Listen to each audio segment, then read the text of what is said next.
Hirapan ako sa salamin kasi hindi siya napantay-pantay kaya hindi nagustuhan kaya hindi siya napantay-pantay yung salamin kaya hindi ko rin nagustuhan pero hindi na ako gagawa ng salamin and rockstar na Lisa.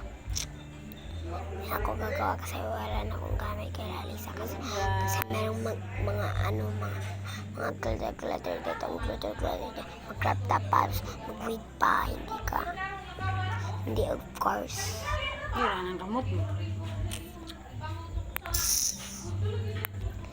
Guys, so hindi talaga napantay-pantay yung salamin ko kaya hindi ko mapantay pag sabi kayo sa TikTok. Flex mo naman.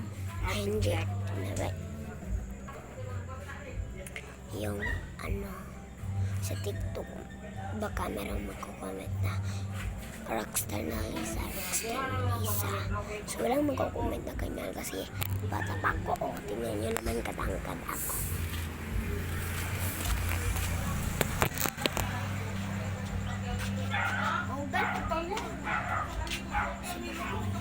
Make up. TikTok lang. Basta pa. Rasta mo. Penguin. Mga sa isang pag-rubi ko. Magkulay ng buhok. And mangrove scars.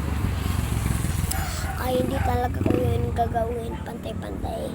Yung mga gamit lang talaga yung ginagamit ko. Hindi yung mga make-up. Kaya guys, dapat mag-subscribe kayo. And mag-like. Kasi nagustuhan nyo ang salamin ko. Oh guys. So, mag-like kayo. Bye-bye.